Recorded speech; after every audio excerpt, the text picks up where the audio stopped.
Saudaraku yang kekasih, Minggu Okuli ini sesuai dengan Mazmur 25 ayat 15 menyerukan mataku terarah kepada Tuhan. Daud mengajak kita agar mata kita tetap terarah kepada Tuhan. Untuk apa mata kita terarah kepada Tuhan? Jawabannya ada di tema kita minggu ini. Agar kita memuji Tuhan dengan segenap hati. Kalau mata tidak terarah kepada Tuhan, mustahillah dia memuji Tuhan dengan segenap hati. Tema ini menyerukan kita memuji Tuhan dengan segenap hati. Bukan setengah hati. Apalagi menyembah Tuhan tanpa hati. Mirip seperti ungkapan bahasa Batak golom ria-ria. Kalau kita memegang rumput yang tajam itu seperti ri, kalau kita megangnya tidak dengan sepenuh hati, tangan kitalah yang akan disilet. Tetapi kalau kita memegangnya dengan kokoh, tangan kita tidak akan terluka dan rumputnya pun akan tercabut dengan sempurna. Memuji Tuhan dalam Mazmur 95 ini dalam bahasa lain dituliskan dalam bentuk imperatif, artinya sebuah perintah bagi kita oleh Tuhan. Perintah yang tidak dapat ditawar-tawar. Perintah yang bukan opsional. Yang bisa dilakukan atau tidak. Tapi perintah yang harus dilakukan. Sama seperti ungkapan dalam bahasa Batak. Molo mersuru raja daido so oloan. Mengapa Bapak Ibu disebut dengan segenap hati? Mari kita coba simak dulu ayat 1 dan ayat 2. Disebutkan di situ kita puji dengan sorak-sorai. Dalam ayat 2 disebut kita puji dengan nyanyian syukur. Dan bagian B ayat 2 kita puji dengan nyanyian mazmur. Sorak-sorai dengan puji-pujian dengan nyanyian mazmur. Itu berarti kita memuji Tuhan bukan sembarang memuji. Bukan memuji seperti pujian kaleng-kaleng. Atau memuji dengan kamuflase. Atau memuji dengan asal-asalan. Atau memuji hanya lip service. Atau memuji tetapi dengan noda. Tapi kita puji dengan segenap hati, dengan tulus. Seluruh totalitas kehidupan kita. Bapak Ibu saudaraku, latar belakang teks ini perlu kita mengetahui sebetulnya dalam dunia Palestina di sekeliling orang Israel di dalam konteks ayat ini, masyarakat sekeliling itu ternyata menyembah ada 3 dewa. Ada 3 dewa yang mereka puji, yang senantiasa menggoda kehidupan umat Israel. Mereka memuji Tuhan dengan segenap hati atau tidak. Ketiga dewa itu sebentar dulu kita pelajari. Ada yang disebut dengan dewa Moloch.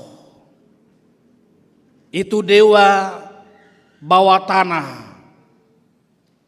Inilah jenis dewa, jenis Baal yang gemar meminta nyawa dan darah manusia. Saking seramnya ini dipahami oleh bangsa Palestina dan sekeliling, mereka pun harus turut menyembah dewa ini. Supaya mereka terhindar dari bahaya-bahaya dan kematian. Dewa yang kedua disebut dengan dewa Baal atau dewa gunung, dewi kesuburan. Dewa yang mengatur hubungan antara manusia dan alam, dan yang lebih parah, dewa kesuburan ini sering dianalogikan dan diidentikan dengan dewa kesuburan dengan melakukan hubungan terlarang. Ini mirip seperti pengalaman di Korintus, dewi-dewi kesuburan itu memanggil orang laki-laki dan perempuan untuk melakukan hubungan terlarang, hubungan seks, dan itu dianggap telah menyenangkan dewa Baal ini. Bahkan yang lebih parah, hasil daripada hubungan-hubungan terlarang itulah yang mereka pakai untuk membangun Baal, membangun ilah, membangun dewa. Mungkin ada juga kaitannya dengan Harun yang minggu lalu ketika mereka tidak sabar menantikan petunjuk perintah dari Tuhan, mereka pun tergoda mengikuti kebiasaan masyarakat setempat Kanaan, membangun lembu emas, patung untuk mereka puji dan sembah. Lalu ada satu lagi yang disebut dengan Dewa Tiamat, dewi penguasa laut. Saya tidak tahu apakah ini ada berkaitan dengan cara pandang kawan-kawan kita di Jawa sana dengan Nyai Roro Kidul. Dan itu dianggap sebagai penguasa laut, sehingga kalau orang naik kapal harus semua menyembah laut itu supaya aman. Dan kalau dewinya menolak, dia akan ditenggelamkan, lalu dia akan menjadi penghuni istana bawah tanah. Di Danau Toba saya masih ingat kalau datang gelombang yang kuat sehingga dalam kapal ini seolah-olah mau ditenggelamkan, masih pernah ada kebiasaan di zaman nenek moyang kita, siapa anak paling kecil di kapal itu harus dipersembahkan untuk penghuni kuasa danau, kuasa laut. Saudaraku yang kekasih, melawan cara pandang seperti itulah Tuhan menyerukan orang Israel agar jangan bermain mata dengan ilah-ilah dan dewa-dewa itu, tetapi sebaliknya harus menyembah Tuhan dengan segenap hati. Dan seruan menyembah hati bagi kita sekarang itulah juga panggilan firman ini kepada kita. Pertanyaan, mengapa kita harus menyembah Dia dengan segenap hati? Saudaraku, kembali kita simak sebentar ayat 1 dan ayat 2. Kita memuji Tuhan dengan segenap hati dengan 3 alasan. Pertama, Tuhan itu adalah gunung batu keselamatan kita. Dialah Allah, ayat 3, Allah yang besar, Raja yang besar, yang mengatasi segala Allah, termasuk 3 dewa yang tadi. Dewa Moloch, Dewa Baal, dan Dewa Tiamat. Tuhan kita itu adalah Tuhan yang tidak tertandingi. Sehingga kita memujinya dengan sepenuh hati, dengan segenap hati.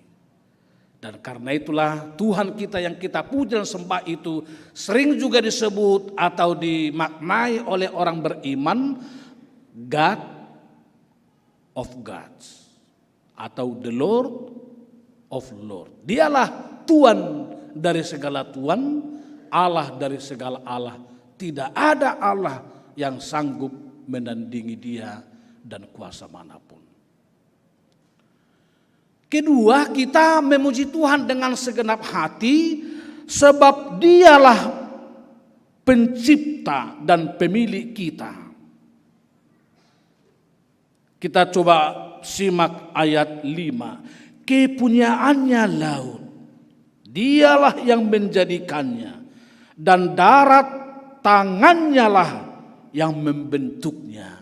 Termasuk kita adalah ciptaan dan milik Tuhan. Saudaraku, apakah yang paling berharga yang melekat dalam tubuhmu sekarang?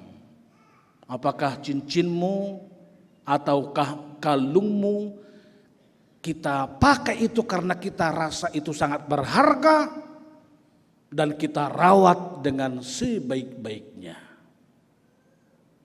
Tak mungkinlah ada gadis yang memakai kalungnya kalung besi. Semiskin apapun dia tidak akan mau dia pakai. Apalagi kalung tali kerbau, nggak ada itu.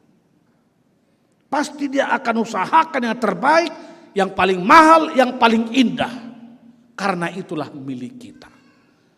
Sekarang kita juga adalah milik Tuhan. Kita sebetulnya bukan pemilik atas diri kita. Maka bagi orang HKBP yang sudah sidi waktu menyaksikan imannya di depan altar Tuhan, ada satu buku ende dalam bahasa Batak yang menyebutkan dang au na puna ahu.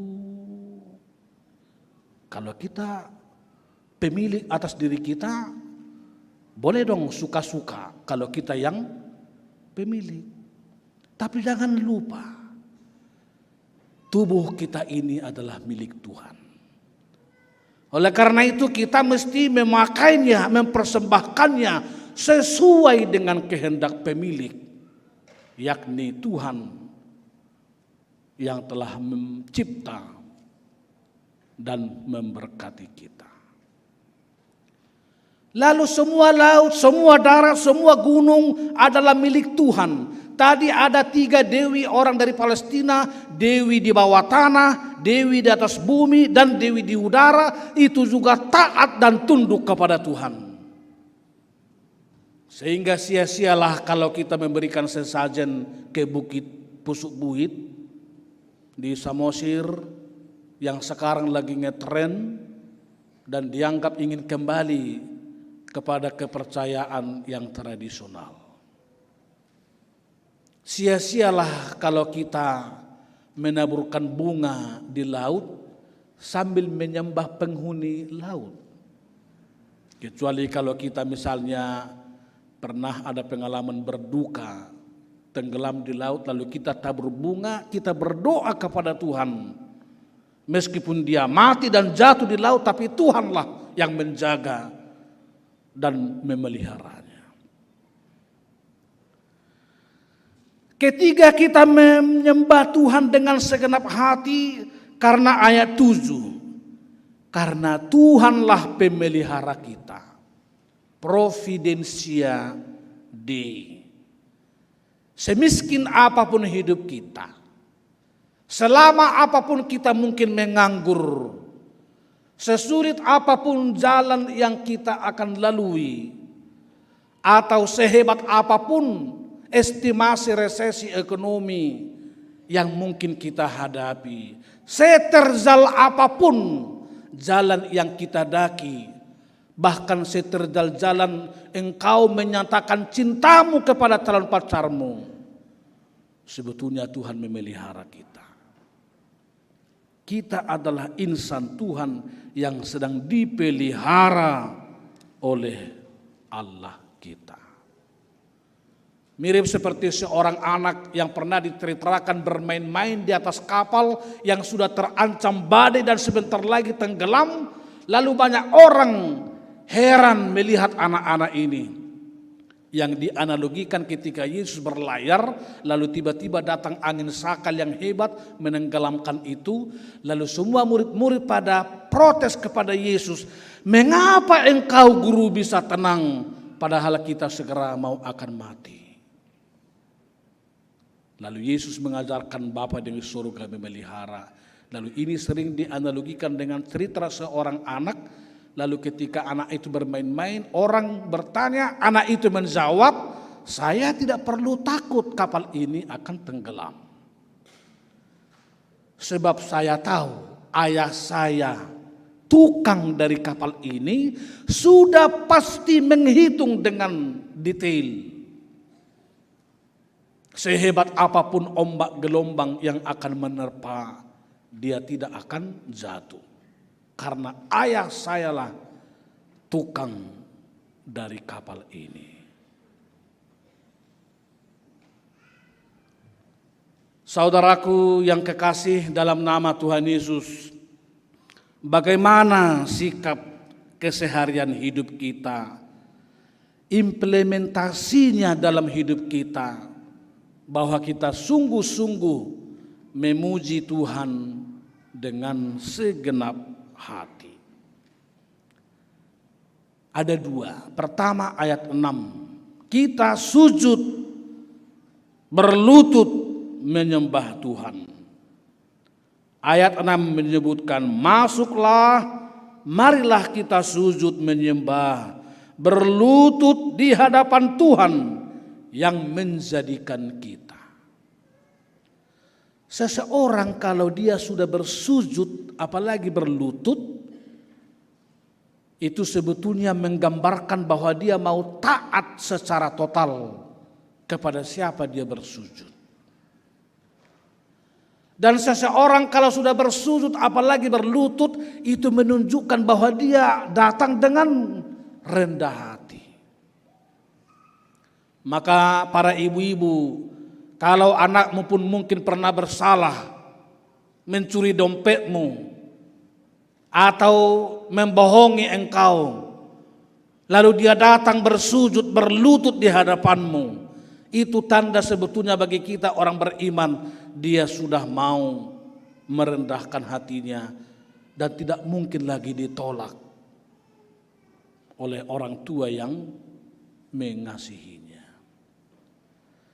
Tapi satu lagi, berlutut sujud menyembah Tuhan, ini juga menunjukkan bahwa kita siaga, welcome, menyambut apa perintah yang mau disampaikan oleh orang yang kepadanya kita bersujud. Dan itulah sebetulnya Yohanes 4, kita menyembah Tuhan dalam kebenaran. Sembah sujud bukan hanya tempat, lokasi yang kita pakai, tapi segenap totalitas kita sembah sujud di hadapan Tuhan. Seluruh hidup kita, seluruh tubuh kita, segenap totalitas hidup kita menyembah Tuhan. Maka pernah ada satu anekdot Bapak Ibu, dialog antara seekor singa dan malaikat. Yang malaikat ini melihat anak-anak Tuhan yang rajin memuji Tuhan, tetapi dia ingin menerkamnya karena dia sudah lapar. Lalu malaikat bilang, singa, kamu tidak boleh menerkam anak-anak Tuhan yang menyembah Tuhan. Engkau hanya boleh menerkam kalau ada anak-anak Tuhan itu yang tidak menyembah Tuhan. Lalu apa kata singa? Baik malaikat, kalau anak-anak Tuhan itu setia memuji-muji nama Tuhan, saya tidak akan pernah menerekamnya. Tapi kalau anak-anak Tuhan itu tidak sungguh-sungguh memuji Tuhan itu, saya akan memakannya karena saya sudah lapar. Baik, kata malaikat. Lalu dia naik ke atas ke surga, dia tinggalkan anak-anak yang dari tadi berseru-seru, bersorak-sorai, memuji-muji, menyerukan nama Tuhan. Tetapi di atas singgasananya, malaikat itu tidak lagi mendengarkan suara pujian, sorak-sorai dari anak-anak Tuhan itu. Maka dia pun heran, mengapa mereka diam? Mengapa tidak lagi memuji-muji nama Tuhan? Lalu dia pun turun dari surga, dari singgasananya untuk melihat anak-anak Tuhan yang dari tadi sungguh-sungguh kelihatan memuji dan menyembah nama Tuhan.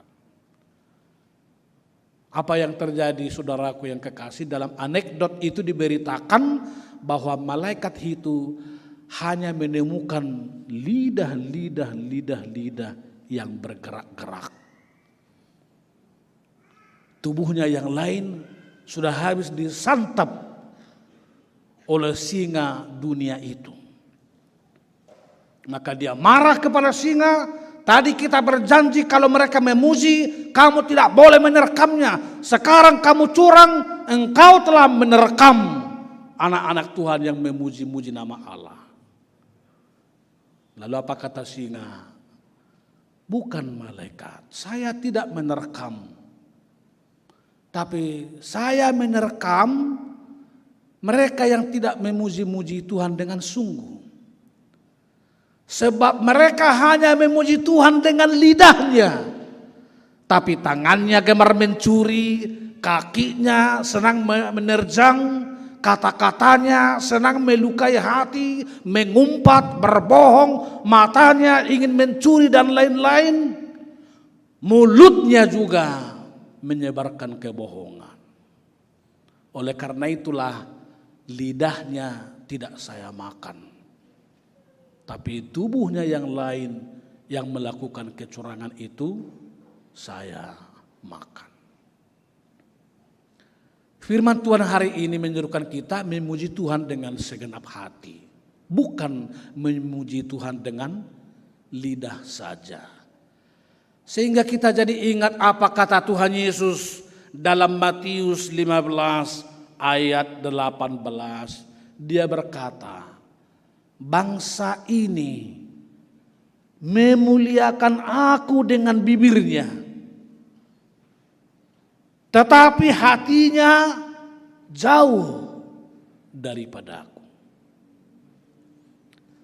Di pasangap pamangan ni bangsa oddo au, alai yang gorohana daudo siana. Memuji nama Tuhan pertama, sujud berlutut sepenuh hati di hadapan Tuhan. Cara yang kedua dalam ayat 7. Pada hari ini bagian B. Sekiranya kamu mendengar suaranya, janganlah keraskan hatimu seperti di Meriba, seperti pada hari di Masa di padang gurun. Memuji Tuhan dengan segenap hati, kita sikapi dengan cara tidak mengeraskan hati. Orang yang tidak mengeraskan hati, sesungguhnya dialah yang mau didesain Tuhan, dibentuk oleh Tuhan, ditempa oleh Tuhan sesuai dengan kehendaknya. Jangan mengeraskan hati. Seperti Israel di padang gurun. Apa akibatnya mengeraskan hati?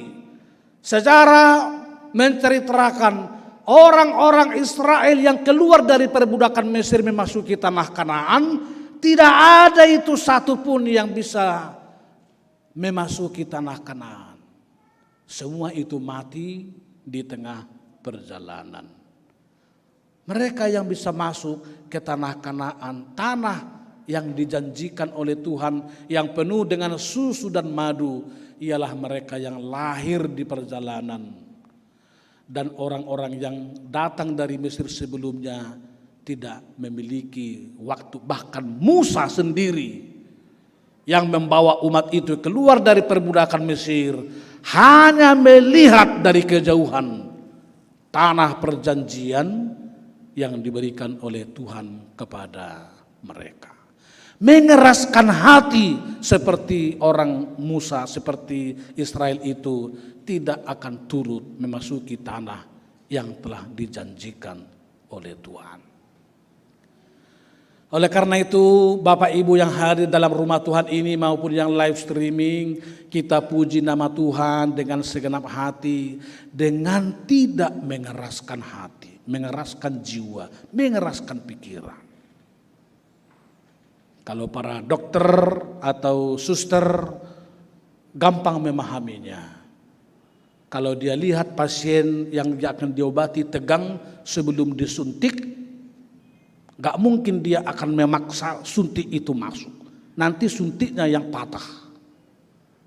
Tapi ditanya dulu, dilembutkan dulu, opung, berapa cucumu? masih ada cucumu yang mau nanti jodoh samaku, padahal susternya sudah 5 anaknya. Ada nggak pahupuku yang tadi tegang melihat suntik, lembut hatinya membayangkan cucunya akan menikah dengan seorang suster. Saat opungnya cerita banyak-banyak, lalu masuklah suntuknya. Karena ketegangan, kekerasannya sudah lentur.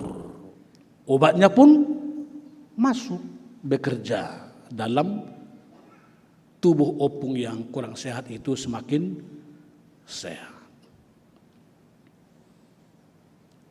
Kita pun mendengarkan firman Tuhan itu, lembutkanlah hatinya.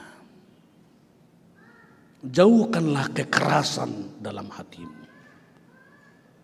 Jauhkanlah kekerasan dalam jiwamu kepada ayahmu atau ibumu. Jauhkanlah juga kekerasan hati seorang ayah dan ibu kepada anaknya yang sudah merendahkan hati mengasihi orang tuanya. Dan terutama melembutkan hati mendengarkan firman Tuhan sehingga dia meresap, berkuasa, memberkati kehidupan kita. Pacarmu pun kalau dia keras, gak usah dikerasin, tapi lembutkanlah juga hatinya. Orang yang sanggup melembutkan hati yang keras dari pacarnya, itulah orang paling hebat. Maka kalau ada di antara kamu gadis yang merasa hebat, keras jiwamu kepada pacarmu, itu kebodohan yang luar biasa. Bertobatlah juga untuk melawan segala bentuk kekerasan itu di dalam hidup kita. Dan kalaupun zaman ini, pekerjaan ini, tantangan ini keras, bawalah firman itu yang berkuasa untuk melembutkan semua kekerasan tantangan zaman ini, sehingga kita pun boleh nyaman, boleh bertahan, boleh kuat, tangguh dalam menapaki jalan-jalan kehidupan kita. Tuhan memberkati.